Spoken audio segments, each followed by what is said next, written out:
Hola, ¿cómo están? Bienvenidos a mi canal. Mi nombre es Sara Torres y el día de hoy voy a hablarles sobre dos figuras importantes del derecho civil. La primera es la fuerza mayor y la segunda es la teoría de la imprevisión. Voy a explicarle un poquito sobre las diferencias de cada una, la definición, características, procedimiento jurisprudencial y casos.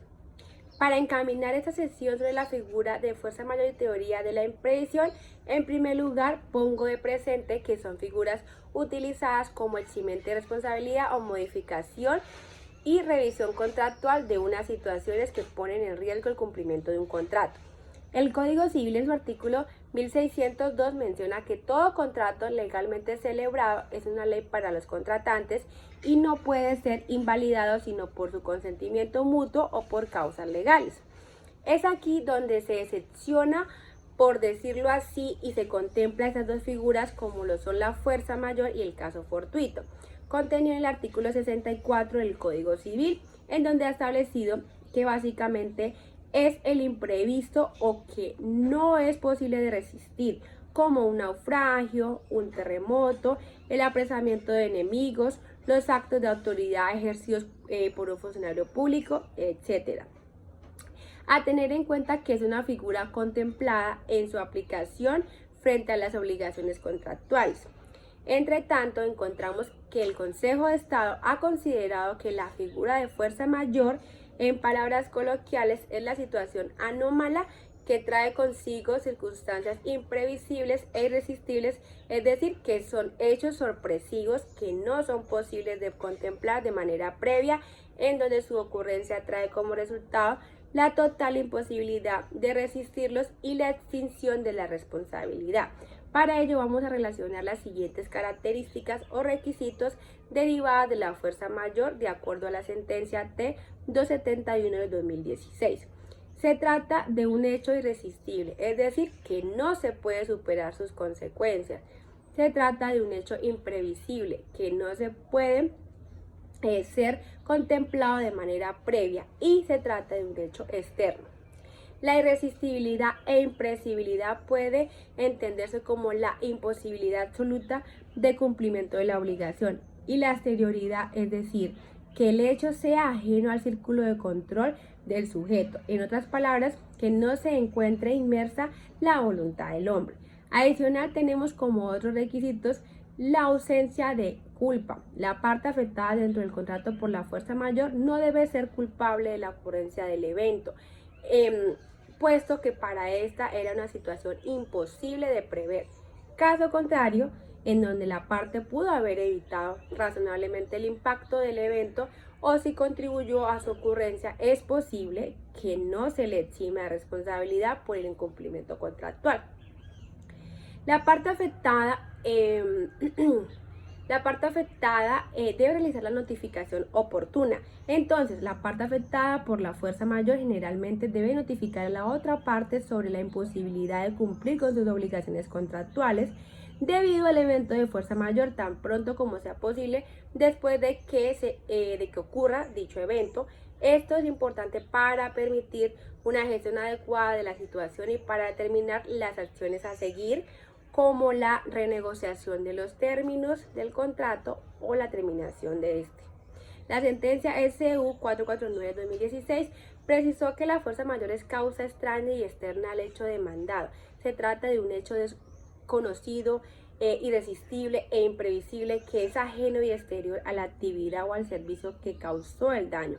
El caso fortuito, por el contrario, proviene de la estructura de la actividad de aquel y puede ser desconocido, permanecer oculto y en la forma que ha sido definido no constituye una verdadera causa extraña, con virtualidad para suprimir la imputabilidad del daño. Adicional, en jurisprudencia se ha señalado que era necesario que las características de esos fenómenos se analicen según el caso concreto para determinar si se presenta o no tal circunstancia exonerativa de responsabilidad. Un ejemplo de fuerza mayor es el siguiente. Juan celebró un contrato de transporte y suministro con Pepito, en donde sus obligaciones eran de transportar y suministrar pescado fresco, donde debía cruzar el mar desde Valencia hasta Barcelona. Sin embargo, en medio de un viaje, una feroz tormenta azotó el mar Mediterráneo, dejando su barco gravemente dañado. Como resultado, Juan se vio varado en una isla durante varios días hasta que pudo ser rescatado. La pérdida del pescado y la incapacidad para cumplir con su contrato es un ejemplo de fuerza mayor. Otro ejemplo, se celebró un contrato de prestación de servicios, aplicación de vacunas de tipo biológico, que tenían una fecha de caducidad durante el pico de la pandemia. Y con la llegada de la pandemia se imposibilitó el contratista de efectuar la ejecución por una causa externa ajena a él. No fue previsible y que fue irresistible. Importante tener en cuenta que en cuanto a su ámbito de aplicación, el caso fortuito fuerza mayor es aplicable a todo tipo de obligaciones, ya sean de carácter civil, mercantil, administrativo, de donde su aplicación es mientras es a través del caso fortuito o fuerza mayor. Se exime al deudor de la responsabilidad del cumplimiento de una obligación a su cargo. Ahora bien, la teoría de la imprevisión, o también conocida como la teoría del riesgo imprevisto, es un mecanismo jurídico y principio que excepciona el principio de pacta sunt servanda, en donde por regla general los contratos deben ejecutarse de buena fe, pero que por motivo o incidencias de algunas causas materiales o físicas y alteraciones económicas que al momento de la celebración del contrato eran imprevisibles y que en la ejecución del contrato nacen como un desbalance o cargo para una de las partes del contrato. En sentencia, el Consejo de Estado, esta alta corte ha dicho que para que se dé la aplicación de la teoría de la imprevisión, la parte afectada por el desequilibrio económico debe probar que el hecho que se alega como causa de ruptura del equilibrio financiero del contrato debe ser posterior al contrato y debe ostentar de carácter imprevisto e imprevisible que no sea imputable a ninguna de las partes. Entonces, este debe tratarse de un hecho que haya generado una afectación grave, anormal y desproporcionada de la equivalencia de cargas y prestaciones propias del negocio jurídico concreto, es decir, del contrato. En conclusión, dice el Consejo de Estado que se debe analizar con fundamentos la teoría de la imprevisión dispuesta en el Código de Comercio si durante la ejecución del contrato surgieron causas extraordinarias y no imputables a las partes que hayan generado una excesiva onerosidad y si los hechos aducidos por el demandante corresponden a eventos imprevistos e imprevisibles que, como lo afirmó, afectaron gravemente la ejecución contractual. La teoría de la imprevisión tiene los siguientes requisitos. La prestación debe volverse demasiado onerosa como origen de una situación extraordinaria o imprevisible que no fue contemplada al momento de la celebración del contrato, hecho ajeno a las partes del contrato, que el hecho altere la normalidad de la ejecución y que no sea previsible. En otras palabras, la teoría de la imprevisión debemos tener en cuenta que esta se aplica para situaciones que dificultan el cumplimiento de la obligación de contratos de tracto sucesivo, no los que se ejecutan instantáneamente en un solo momento, haciéndolos más onerosos, es decir, si se puede cumplir la obligación, el contratista no puede sustraerse justificadamente de su cumplimiento. Decir, no lo cumplo porque sí, no, pero su cumplimiento está atado con una carga económica mayor para el contratista, tal como lo establece el artículo 868 del Código de Comercio en los siguientes términos: revisión del contrato por circunstancias extraordinarias. Cuando circunstancias extraordinarias, imprevistas o impredecibles posteriores a la celebración de un contrato de ejecución sucesiva, periódica o diferida, alteren o agraven la prestación del futuro cumplimiento o cargo de una de las partes en grado tal que le resulte excesivamente onerosa para pedir su revisión. Cuando se cumplen los requisitos que a continuación se enlistan, se procede a revisarlo judicialmente para determinar si ese contrato puede ajustarse para recuperar el equilibrio. Acá tenemos algunos requisitos. El primero, que el contrato sea bilateral. El segundo, que con posterioridad a la celebración del contrato se presente un hecho ajeno a las partes.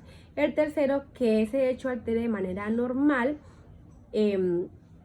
y grave la ejecución económica del contrato.